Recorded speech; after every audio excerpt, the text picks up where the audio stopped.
예, 민수기 23장 6절에서 12절 말씀 같이 읽도록 하겠습니다. 그가 발락에게로 돌아간즉 발락과 모압의 모든 고관이 번제물 곁에 함께 섰더라. 발람이 예언을 전하여 말하되 발락이 나를 아람에서 모압 왕이 동쪽 산에서 데려다가 이르기를 와서 나를 위하여 야곱을 저주하라. 와서 이스라엘을 꾸짖으라 하도다. 하나님이 저주하지 않으신 자를 내가 어찌 저주하며 여호와께서 꾸짖지 않으신 자를 내가 어찌 꾸짖으랴. 내가 바위 위에서 그들을 보며 작은 산에서 그들을 바라보니 이 백성은 홀로 살 것이라.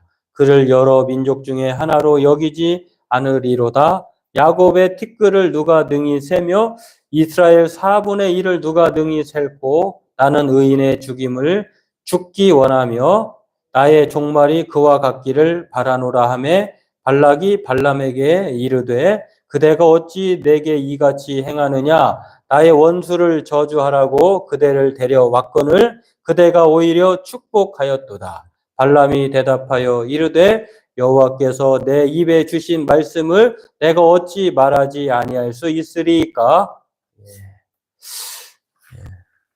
네, 오늘 이 말씀을 같이 보도록 하겠습니다. 오늘 말씀은 발람의 순종인데요. 이방 선지자 메소포타미아에서 온 이 발람이라고 하는 선지자가 모압 왕 발락의 요구를 받고 이렇게 찾아오게 됩니다. 그런 상황에서 그 모압 왕 발락의 그 요구대로 되지 않고 그가 하나님의 말씀대로 순종하는 내용이 오늘 본문의 내용입니다. 오늘 이것을 살펴보고 함께 은혜 나누기를 원합니다. 오늘 본문을 보면은요, 발람이라고 하는 선지자는 그 당시에 상당히 유명했던 사람 같아요. 그러다 보니까 이 발락이라고 하는 모압 왕 발락이 이제 이스라엘 백성들이 거의 이제 가나안 땅에 40년이 되어가지고 가나안 땅을 조금씩 점령해 가는 상황입니다. 그러다가 마침 이제 모압 땅을 지나가게 모압 앞에 온 거예요. 이런 상황에서 모압이 참 오늘 우리가 읽었던 본문에도 나왔는지 모르겠네. 아무튼 이 마음에 근심이 생겼습니다. 왜냐하면 이스라엘이라고 하는 사람들이 들려오는 소식을 보면 뭐 승승장구한 것을 볼 수가 있거든요. 그래서 22장에서 24장까지의 내용이 오늘 이렇게 걸쳐져 있는데 중간에 대한 내용인데 여하튼 이 모압 왕 발락이 아주 그 당시에 유명하다고 하는 그 사람이 말하는 대로 이루어지는 선지자, 뭐 이방인 선지자인데 요즘으로 얘기하면 점술사, 아주 용하다고 하는 점을 치는 사람 십볼의 아들 발락을 불러다가 자기 힘으로 안 되니까 그 사람이 당대 가장 유명한 말하는 대로 되니까 그 사람을 불러다가 뭐 그냥 오지 않으니까 여러 번 시도를 합니다. 뭐 그 곡체를 가지고 은금을 가지고 사람을 딸려보내서 그렇게 설득을 하고 데려오는데 이런 상황에서 자기의 목적을 이루기 위해서 모압 왕 발락이 또 당대 유명한 발람이라고 하는 이방인 점술사를 불러다가 하나님의 백성을 축복하기 이전에 저주하라고 하는 그러한 내용이 오늘 본문입니다. 그럼에도 불구하고 끝까지 이 발람 선지자가 하나님께서 주시는 말씀을 따라서 왕의 요구를 당시 모압 왕의 요구를 듣지 않고 하나님의 말씀에 순종하는 이 내용이 오늘 본문의 내용입니다. 어떻게 보면은 참 있을 수 없는 일인데 이러한 일들을 통해서 이 성경을 이 말씀을 통 이 이야기를 통해서 오늘 이스라엘 백성들에게 교훈하고자 하는 내용이 오늘 본문에 담겨 있다고 하는 것입니다. 오늘 이렇게 모압 왕 발락이 아닌 하나님께 순종하는 이 발람 선지자의 모습을 통해서 어떤 면에서는 순종을 할 수밖에 없는 그렇게 하나님께서 발락에게 발람 선지자에게 이름이 뭐 비슷해가지고 막 왔다 갔다 하는데요. 발람은 선지자고 발락은 모압 왕인데 사주를 받은 뭐 요구를 받은 이 발람 선지자가 하나님께 왕의 요구가 아닌 하나님께 순종하는 것을 오늘 성경은 우리를 통해서 말씀해 주시고 또 그 말씀의 의미를 통해서 무엇을 우리에게 전달하는지를 오늘 살펴보고 은혜 나누기를 원합니다. 이스라엘은 계속해서 이제 가나안 땅에 온 땅을 이제 차지하게 됩니다. 38년 혹은 40년 동안 불순종의 대가로 철저하게 순종의 훈련을 받았는데요. 여기 모압 땅에 이르기 전까지 네겝에 거주하는 가나안 사람 아랏 왕을 제압을 합니다. 그리고 이후에 불뱀 사건이 일어나고 또 다시 아모리 왕 시혼과 바산 왕 옥을 물리칩니다. 그리고 모압 땅에 근처에 가까이 온 것인데요. 이 모압 왕이 이제 이스라엘 백성들이 아주 소와 같은 사람들로 아주 자신들은 스스로 생각할 때 이스라엘 백성들은 가나안 백성에 비교할 때 메뚜기라고 했잖아요. 근데 모압 왕이 볼 때에는 이스라엘 백성들이 소떼와 같은 거예요.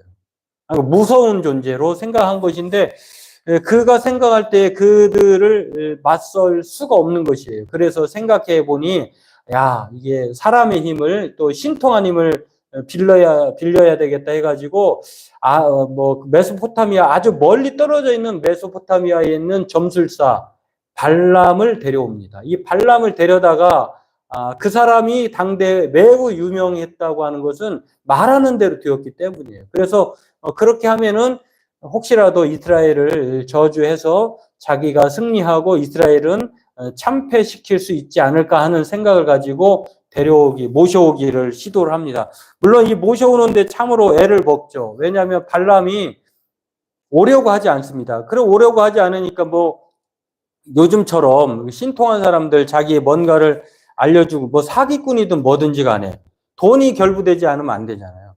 복채를 아주 두둑하게 보내서 자기의 미디안 장로들 그리고 사람들을 보냅니다. 딸려서 보내는데요.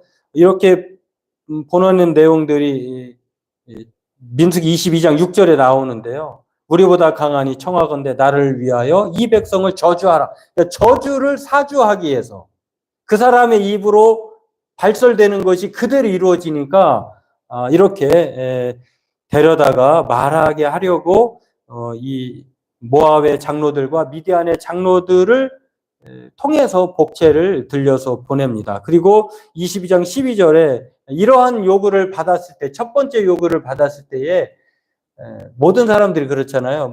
유명하다는 사람들이 딱 보고 이 복채를 보고 점괘가 안 나온다는 등 또 여러 가지 이제 눈치를 주면서 이제 올리는 그런 광경처럼 보여지는데 여하튼 발람 선지자가 첫 번째의 그 요구에 거절을 합니다. 가지 않으려고 하니까 백성을 저주하지도 말라고 하는 가지 않는 이유가 복제를 비롯해서 또 하나님께서 참 희한한 일이에요. 우리가 하나님의 사람들은 하나님께서는 하나님의 사람들에게 친하고 모세와 같이 대면해서 말해주고 또 이끌어가고 하시는데 이방인이라고 하는 유명한 점술사에게도 하나님은 역사하셨던 것 같아요. 그래서 하나님께서 이 발람 선지자로 하여금 떠나지 말게 합니다. 가서는 안 된다. 따라 나서지 말라라고 말하는 것을 볼 수가 있는데 그러한 내용들이 민수기 22장 20절에도 나오는데요.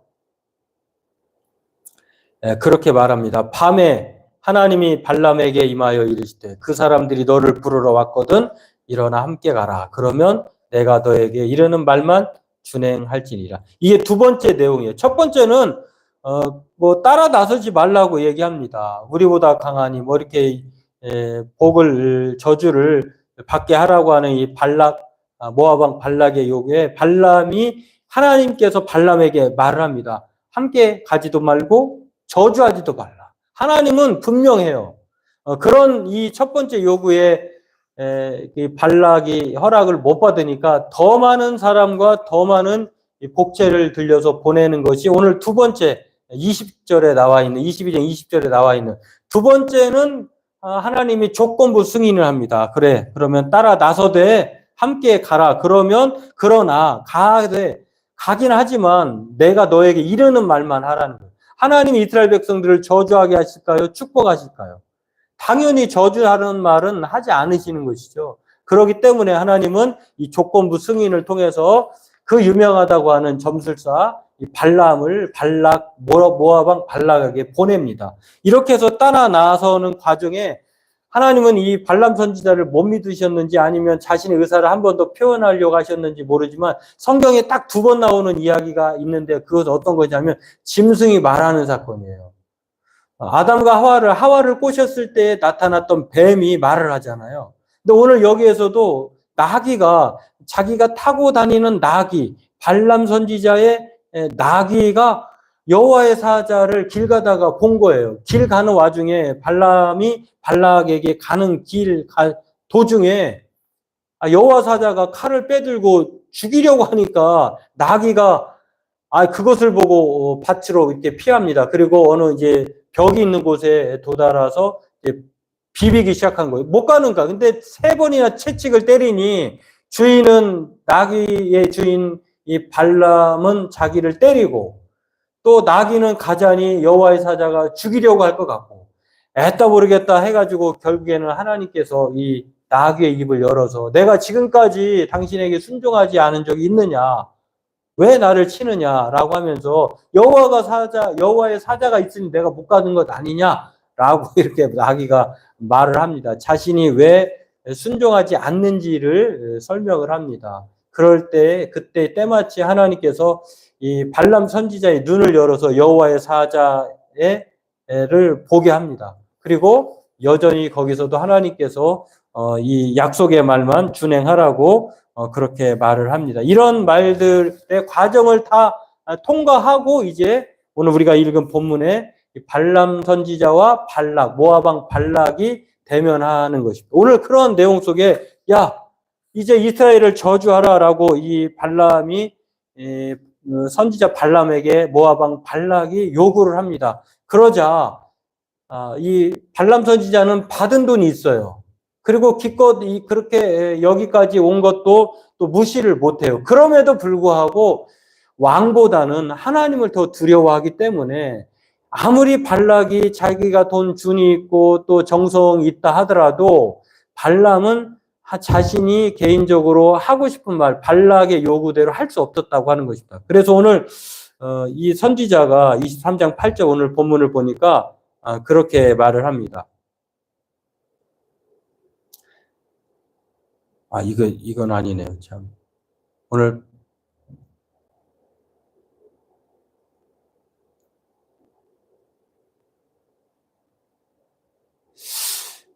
8절 말씀이 이거는 하나님이 저주하지 않은 자를 내가 어찌 저주하며 여호와께서 꾸짖지 않은 자를 내가 어찌 꾸짖으랴. 발람의 입에서 그렇게 나오기를 발락이 요구를 하는 것입니다. 모압 왕이 산 쪽에서 데려다가 이제 저 사람들 좀 저주해라. 야곱을 저주하고 이스라엘 저주고 꾸짖으라고 하지만 발람 선지자는 안 합니다. 왜 그렇습니까? 여호와께서 꾸짖지 아니하신 자를 어떻게 내가 꾸짖겠느냐라고 하면서 절대적으로 이 발람의 말에서는 입에서는 이스라엘에 대한 저주의 저자도 나오지 못하게 되는 이러한 일들이 오늘 우리에게 보여주고 있는데 결국에는 어떻게 됐느냐? 뜻하는 바를 못 이룬 사람이 모압 왕 발락이에요. 그 많은 돈, 수고를, 정성을 발람에게 쏟아부었지만 발람은 모압 왕 발락보다 하나님을 더 두려워했기 때문에 또 하나님이 말씀하신 바가 축복이고 저주가 아니기 때문에 그렇게 이스라엘을 저주할 수 없었다고 하는 것입니다. 그리고 제 갈 길을 가는 것이 24장의 내용까지의 내용이 오늘 그런 연결되는 내용인데 오늘 이 중간적인 내용 왜 발람이 순종할 수밖에 없었는가 그리고 이 순종의 사건이 오늘 우리에게 이스라엘 백성들에게 무엇을 가르쳐 주느냐면 2가지로 생각해 볼 수 있습니다. 첫 번째는 이 축복과 저주는 사람으로부터 나오지 않는다는 거예요. 여러분 제가 오늘 어느 분이 이제 그 유명하신 분이 올렸는데요. 이 그림을 보면 이 그림이 혹시 무슨 여기 나와 있구나. 용설란이라고 하는 예전에 초등학교 때 참 이거 많이 본 것 같은데요. 이게 100년 만에 한 번 꽃이 피는 그런 식물이래요. 그래가지고 여기 전주 수목원에 이게 지금 있나 봐요. 그리고 프랭카드 같은 거를 붙여놨는데 100년에 한 번 피는 꽃 용설란 소원을 빌어보래요. 뭔가 특이하니까 이게 빌어보라고 하는 거죠. 근데 동양에서의 잎이 용의 혀를 닮았다고 해서 용설란이고, 서양에서는 꽃이 마치 여우 꼬리와 같다고 해가지고요, 여우 꼬리 아가베라고 불린다고 해요. 아무튼 이렇게 100년 만에 핀 꽃 이때 소원을 빌면, 그리고 그렇게 빌면 자기 소원이 이루어진다는, 뭐 그냥 좋게 보면 아 그럴 수 있다, 뭐 재미로 해보겠네라고 하지만, 또 이거를 그냥 정말 절대 신뢰해가지고 거기까지 찾아가서 자기 소원을 비는 사람도 있는데, 참 우리가 어리석기가 그렇게 하니 끝이 없다라고 하는 것입니다.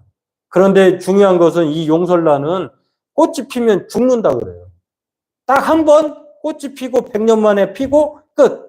이렇게 허무한 것에 이렇게 소원을 비는 그런 행태를 우리 인간들이 하고 있는데, 여하튼 이런 상황에서 이 발람과 발락의 이야기를 통해서 우리가 무엇을 알 수 있냐면, 하나님께서는 이스라엘 백성들에게 이 축복과 저주는 사람으로부터 오지 않는다는 것을 가르쳐 주고 있다라고 하는 것입니다. 아무리 점술사 발람이 지금까지 그렇게 유명하고 또 자신이 말한 대로 되었다 할지라도 하나님은 그의 입을 막으셨어요. 그가 지금까지는 그렇게 살아왔다 할지라도 하나님은 그보다 더 확실하시고 또 그의 생사화복을 주관하신 분이 하나님이라고 하는 사실을 이 말씀 통해서 가르쳐 주고 있다고 하는 것입니다. 그래서 성경은 우리에게 정말 하나님 앞에 평생 중요한 것이 무엇인지를 우리에게 가르쳐 줄 뿐만 아니라, 이 생과 사를 주관하신 분은 하나님이라고 하는 사실을 이 교훈을 통해서 우리에게 가르쳐 주고 있다고 하는 것입니다. 그래서 신명기 21장 26절에 보면 이렇게 말합니다. 내가 오늘 복과 저주를 너희 앞에 두노니. 그리고 27절에는 너희가 만일 내가 오늘 너희에게 명하는 너희의 하나님 여호와의 명령을 들으면 복이 될 것이다. 이렇게 말을 합니다. 하나님께서 우리의 삶을 주관하시는, 그래서 하나님이 우리의 삶을 이끌어 가시는 하나님이다라고 하는 것을 우리에게 가르쳐 주고 이스라엘 백성들에게 또한 가르쳐 준다고 하는 것입니다. 또한 이 이야기를 통해서 우리에게 깨달는 은혜를 주시는 것은, 오늘 본문은 이스라엘 백성들이 가나안 땅에 들어가면 어떻게 살아야 하는지를 미루어 알게 해준다고 하는 것입니다. 점술사를 의지하며, 가나안 사람들은 이게 그냥 일반적이고 보편적인 거예요. 모압 왕이 점술사를 불러다가 자신의 길흉 화복을 예고를 받으려고 하는 것처럼 가나안 사람들은 이게 대단히 익숙한 거예요. 하나님을 모르기 때문에. 그러나 이스라엘 백성들은 가나안에 들어가 살더라도 이렇게 살아서는 안 된다고 하는 것을 가르쳐주고 있다고 하는 것입니다. 그래서 오늘 본문은 이스라엘 백성들이 가나안 땅에 들어가면 본받지 말아야 할 가증한 것들에 대해서 미리 보여주고 있다고 하는 것입니다. 점술사를 의지하지 말라고 하는 것. 신명기 18장 9절에도 그렇게 말합니다. 내 하나님 여호와께서 내게 주시는 땅에 들어가거든 너는 그 민족들의 가증한 행위를 본받지 말 것이니, 이렇게 말을 합니다. 그렇습니다. 제가 여기에 그렇습니다. 그의 아들이나 딸을 불가운데로 지나게 하는 자나 점쟁이나 기륭을 말하는 자나 요술하는 자나 무당이나 진언자나 신접한 자나 박수나 초혼자를 너희 가운데 용납하지 말라. 그러니까 하나님께서 이스라엘 백성들에게 오늘 이 발람 선지자와 모압 왕 발락의 이야기를 들려주시는 것은 바로 가나안 땅에 들어가 살 때에 그렇게 살지 말라는 거예요. 내가 너에게 주시는 땅은 거룩한 땅이고 나를 주인으로 언약을 맺은 백성으로 사는 것이기 때문에 가증한 행위를 본받지 말라, 따르지 말라고 말씀하고 있다는 것입니다. 그러면서 너의 행위를 완전하게 하라, 이렇게 말씀을 합니다. 그렇습니다. 오늘 신명기 18장 13절에 그렇게 말을 하는데요. 너는 내 하나님 여호와 앞에서 완전하라. 우리가 이 완전하라고 하는 말, 우리가 세상을 살면서 죄를 하나도 안 짓고는 살 수 없겠죠. 그런데 이 완전하다라고 하는 말을 무엇으로 우리가 해석해 볼 수 있냐면, 순결하라, 정결하라, 온전하라, 두 마음을 품지 마라, 이렇게 말할 수 있다는 것입니다. 하나님이 이렇게 가나안 땅에 들어가 살 때 그런 것들의 행위를 본받지 말라고 하면서 13절에 완전하라고 하는 것은 이 가나안 땅에 살고 있는 사람들처럼 살지 말라는 것을 말하고 있다는 것입니다. 그러므로 오늘 저와 여러분들도 이스라엘 백성은 오직 하나님 앞에서 완전해야 하는 것처럼 그것은 우상과 미신을 섬기지 말라는 하나님의 명령입니다. 두 마음을 품지 말라는 것입니다. 우리는 오직 하나님의 사람으로 정결하게 하나님만 의지하며 믿고 살아야 한다는 것입니다. 바라긴 오늘 말씀을 통해서 하나님 오직 축복과 저주 그리고 이 생사를 주관하시는 분은 사람이 아니라 사람의 입이 아니라 용하다고 하는 그런 점술사가 아니라 오직 하나님이다라고 하는 사실을 우리가 기억할 뿐만 아니라 저와 여러분들의 삶은 이 세상에서 살지만 그러나 하나님의 백성들은 하나님 앞에 온전한 사람으로 살아야 한다는 것입니다. 바라기는 저와 여러분들도 이 발람과 발락처럼 자기의 뜻을 이루기 위해서 어떤 수단과 방법을 따르는 사람이 아니라 그런 미신적인 신앙, 미신적인 사람으로 사는 것이 아니라 오직 하나님만을 섬기고 순결하고 완전한 자로 하나님의 뜻에 따라 살기를 원하는 그러한 믿음으로 살아야 될 줄로 믿습니다. 오늘 우리는 발람도 발락도 쫓지 말고 오직 하나님만 믿고 말씀을 따라 사는 저와 여러분 되길 주님의 이름으로 축원합니다. 기도하겠습니다. 하나님